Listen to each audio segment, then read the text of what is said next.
news at 7. Ondo State Governor Oluwarotimi Akeredolu backs commander of the Order of the Niger National Award as President Buhari honors over 400 eminent Nigerians. Hope in sight for varsity students as Academic Staff Union of Universities ASU makes final moves to end 8-month-old industrial action. Police nab 3 suspects attempting to kidnap former employer. And from the foreign scene, Nobel Peace Laureate Malala arrives Pakistan to visit flood victims.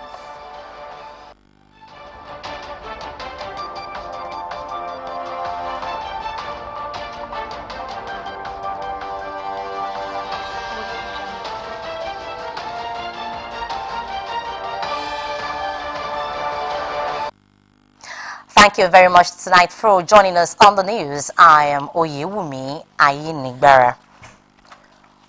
Ondo State Governor Oluwarotimi Akeredolu has been honored as the commander of the Order of Niger (CON) by President Muhammadu Buhari.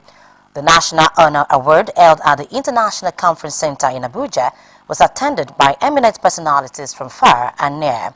Governor Akeredolu, who is the chairman of the Southern Nigerian Governors Forum and the Southwest Governors Forum, was among over 400 Nigerians honored for their contributions to the growth and development of the country. Government House correspondent Wahab Ankoli now completes the story. The International Conference Center in Abuja was spotlighted as President Muhammadu Buhari honored deserving Nigerians for their efforts at advancing the nation. Ondo State Governor Oluwarotimi Akeredolu was among over 400 eminent personalities honored at the event. Oluwarotimi Odwayo Akeredolu SAN. Abubakar Atiku Bagudu. Abubakar Atiku Bagudu.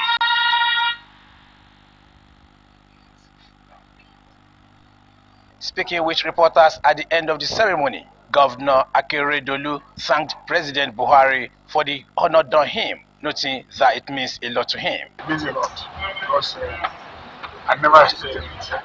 So, for the federal government to think about giving me this honor, I want to thank the President Muhammadu Buhari, because I misexpected it. I would like to talk about it. What I know is that the struggle for better Nigeria is what I stood for, what I stand for, and I believe that is my purpose. Thank you. The governor added that the national honor will further encourage him to strive harder for a better Nigeria. A reception was later organized by Mr. Jimo Ibrahim in honor of Governor Akeredolu. The reception was attended by members of the Ondo State Executive Council, traditional rulers, and top government functionaries, as well as state and federal lawmakers. Girls have been advised to take their education seriously, focus on their goals, and make their voices heard towards surmounting peculiar challenges they face in society.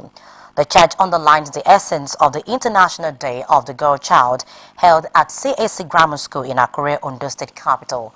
Osrc's Oluseye Akinwalire has more.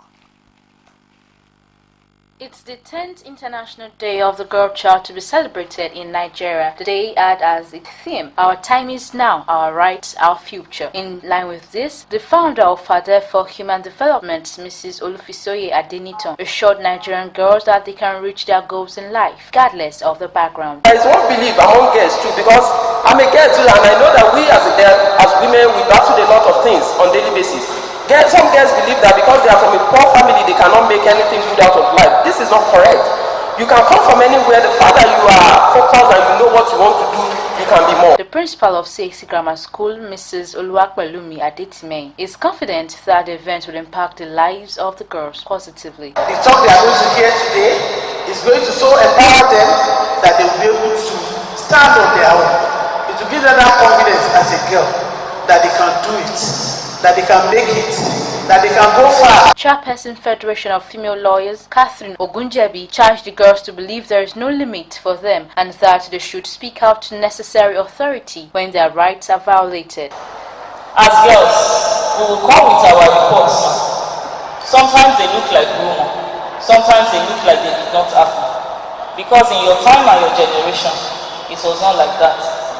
It is our time, it is our right, and the future means that you must listen to us. Also, chairperson of the National Association of Women Journalists, Doris Olumoko, called on government and well-meaning citizens of the state to take the education of the girl child seriously and also protect them from predators in society. When you educate a girl child, you educate a nation. When I talk about education, not just education per se, quality education. Let the girl child know those things she's supposed to know. Tell her those things she's supposed to know. Give her the opportunity to be who she needs to be and allow her to thrive. And so today, while we encourage our governments to do as much as they could in terms of educating the girl child, we are also charging our daddies and mummies in the house, our caregivers, our parents, our guardians, to protect the girl child. The event also featured lectures delivered by Mrs. Rosemary Adegulu and the Assistant Commander of Narcotics, Mrs. Yetunde Daifos, as well as the distribution of books and parts to the girls. Olusheye Akinwalere, West South News. The Independent National Electoral Commission, INEC, said new permanent voter cards (PVCs) will be available by November. INEC Chairman Professor Mahmood Yakubu made the announcement at the National Endowment for Democracy event in Washington, D.C. in the United States. Yakubu said about 3 million double registrations were weeded out of the last continuous voters registration exercise conducted by the Commission. According to him, about 50% of the new PVCs are ready but yet to be distributed to collection centers. Media professionals have been tasked on the defense of truth at all times so as not to damage public trust in democratic institutions. Journalists in Ondo State who spoke with Osrc's Saeed Aribisala hinted that the defense of truth by media professionals is imperative as the 2023 general elections draw near. The report. Politics associated with the governance of an area or country comes in different shades, one of which is democracy. Among the fundamental principles of democracy is the freedom of expression. An offshoot of this is what gave rise to the important role of the media, often regarded as watchdog of society, which affords citizens the means to voice their displeasure or otherwise on societal happenings. A peep into Nigeria's history shows the media have gone through several evolutions, largely affected by the mode of governance at different times. It was not the norm for private media houses to exist. Now we've got them. That's part of the beauties of democracy that we've got. It's still part of the history. So you could say that it's not been a bad one. The relevance of the media to the political process, aside from its core functions of informing and educating the public, involves setting agenda for discourse to engender societal development. The elections are about 6 or 5 months away.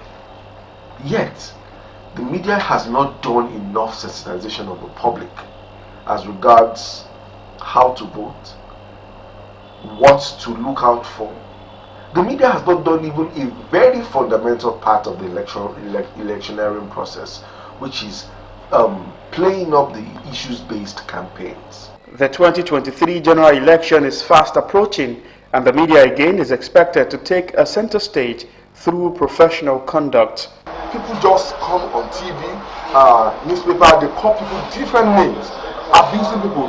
It should be issue-based politics. That is what we should be doing in Nigeria. What are you going to do for us? We should make them accountable. Once they fail to do what they promised us during the electioneering period, they should not be allowed to govern us again.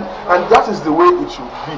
If we should set agenda for these politicians, what are you going to do for the people? And if you fail to do it, we should serve as check and balance to ensure that they do it. Once they are not doing it, we should call them to order, not that we praise them. The electioneering period, which sometimes comes with information overload, has led to calls from concerned Nigerians that the media prioritizes fact-checking. I'm expecting them to be objective. I'm expecting that the media should all go out and verify information so that the electorate are not misled and because we as citizens, we rely more on what we read and what we hear on our radio and television. I believe that this time around, they should be around. They should, and with the use of mobile telephone technology, I think that the strike will be over in a few days. As we add on Monday, February 14, 2022, embarked on the strike over what the union described as the failure of the government to meet lingering demands of the union. Meanwhile, the Nigerian Labour Congress (NFC) has commended the Lagos government for the planned salary increment for workers in the state public service. NLC chairman in Lagos State, Funmi Sese, gave the commendation in an interview with newsmen. Governor Babajide Sanwo-Olu had on October 4 announced the increase at a meeting with civil servants of the state public service during his working visits to the state secretariat, Alausa. He said the planned increment was informed by the level of inflation in the country, which had been biting hard on the citizens. The governor, however, did not mention the percentage of the increment and when it will kick off, but said that modalities were being worked out. You're still watching Osrc News at 7. After the break, we'll bring you more stories. Please don't go anywhere.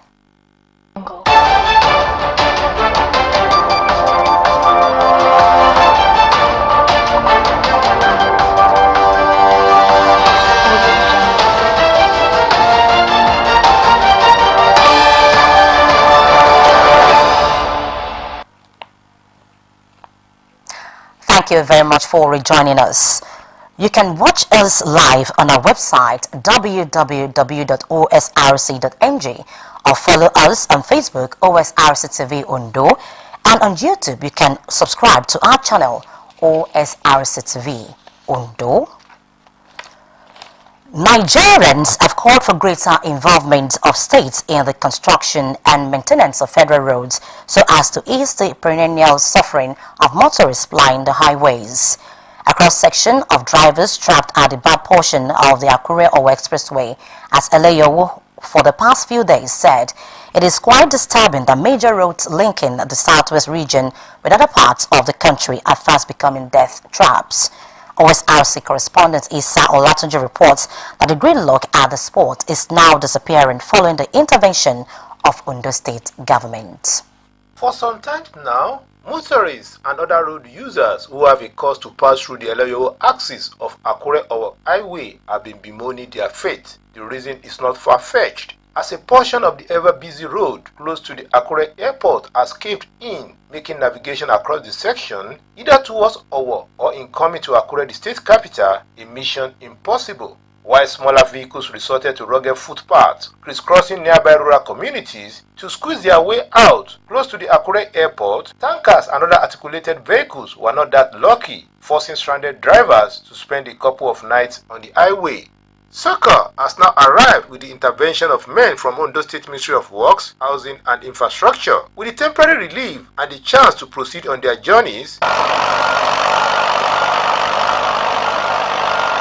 The drivers were full of appreciation to the Ondo State government. According to them, involving experts from relevant ministries in affected states in the construction and maintenance of roads by the federal government will put paid to a situation they said is better imagined than experienced.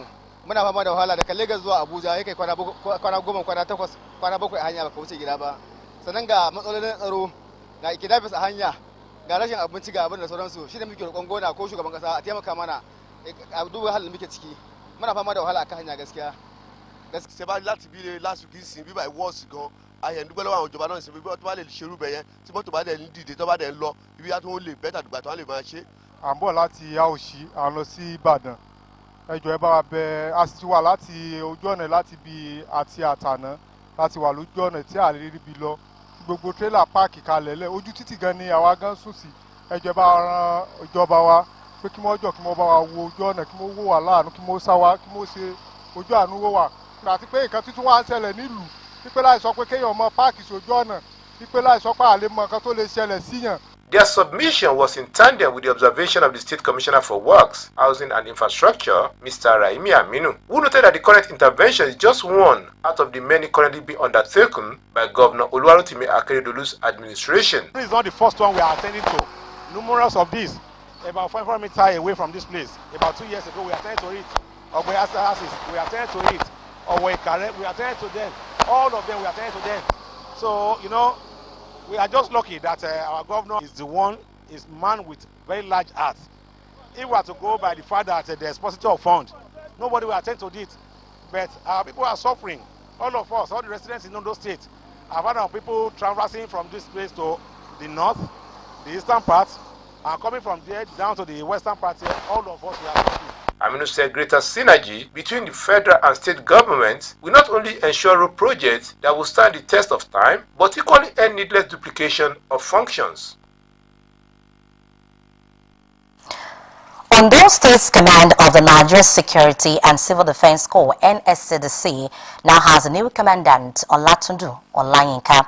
Addressing officers and men of the command at the Mustang Parade, the new Earthman thanked the Corps Commandant General Amin Audi for the opportunity to serve and a place to key into the vision of taking the Corps to a greater height.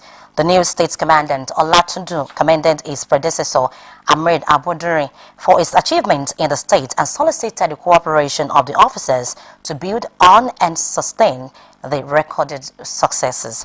A statement by NSCDC Public Relations Officer in Ondo State, Daniel Aindamebo, Commandant Olatundu also thanks the government of Ondo State for our continuous support to the Corps at all times as a pledge to work harmoniously with the present security architecture on ground in the state. Men of Ogun State Police Command have arrested 3 men for attempting to kidnap their former employer in the Ijebu-Ode area of Ogun State. A statement by police spokesperson in the state, Abimbola Oyeyemi, gave the names of the suspect as Peter Nse, Chukwuma Nwobodo, and Michael Umana. The statement said the suspects were arrested following a complaint by Ifenu Olayinka, who reported at Egbeba Division headquarters that he received a text message on his phone from someone who described himself as a killer vagabond of Africa. The police public relations officer said the suspects were paraded before the complainant, who identified them as his former employees, whom he laid off for certain misconduct. On interrogation, they all confessed to the crime and claimed to have made the attempt just because they were not happy as the complainant terminated their appointment.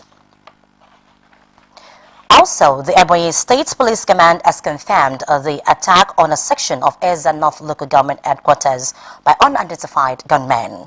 The command spokesman, Chris Nyawu, told newsmen in Abakaliki that the command was aware of the incident.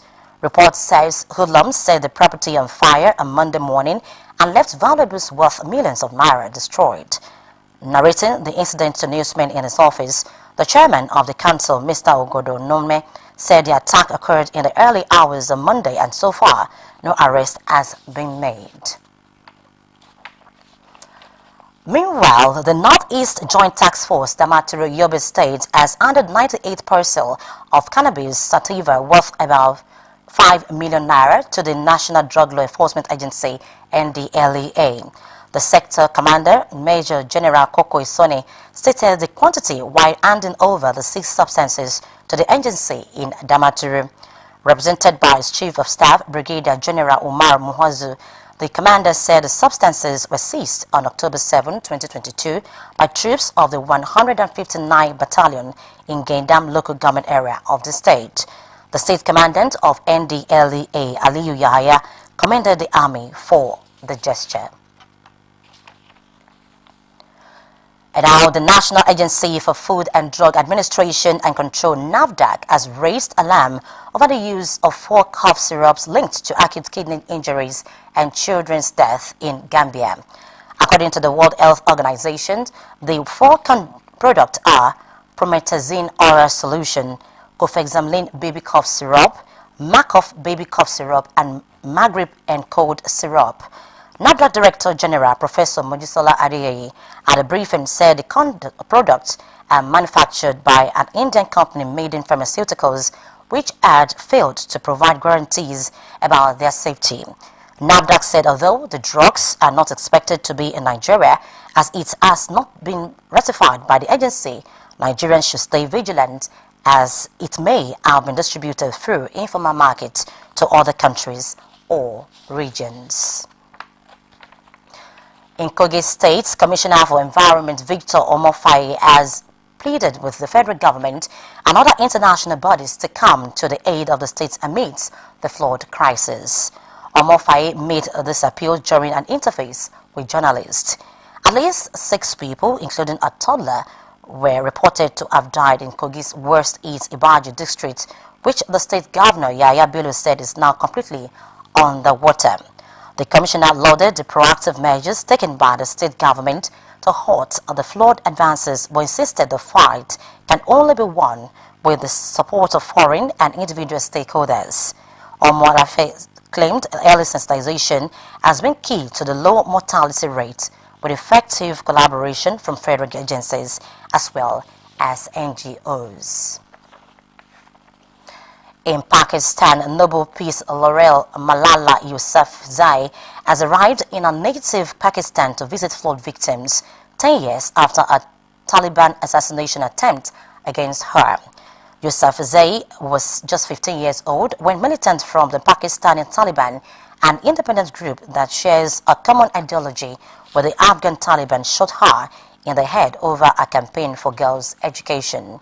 She was flown to Britain for life-saving treatment and went on to become a global education advocate and the youngest ever recipient of the Nobel Prize. 2 days after the 10th anniversary of the attack, she landed in the southern city of Karachi, only her second visit since the shooting, from where she would travel to areas devastated by unprecedented monsoon flooding. Her visit aims to help keep international attention focused on the impact of floods in Pakistan and reinforce the need for critical humanitarian aid. And with that story from the foreign scene, we conclude the news tonight. But before we go, a quick look at the top stories. We told you in the news that the Ondo State Governor Oluwarotimi Akeredolu has been decorated with the National Award of Commander of the Order of the Niger, CON, by President Muhammadu Buhari. The governor, who is one of 400 eminent Nigerians honored by the president, however, pledged that the award will spur him to do more for national cohesion. Hope seems to be in view for stranded Nigerian students as voting by different ASU branches over ongoing strike by members of the union commences today. This follows the recent meeting of the union with the Speaker of the House of Representatives, Mr. Femi Bajabiamila. And that's the news tonight. Thank you very much for your time. Good evening.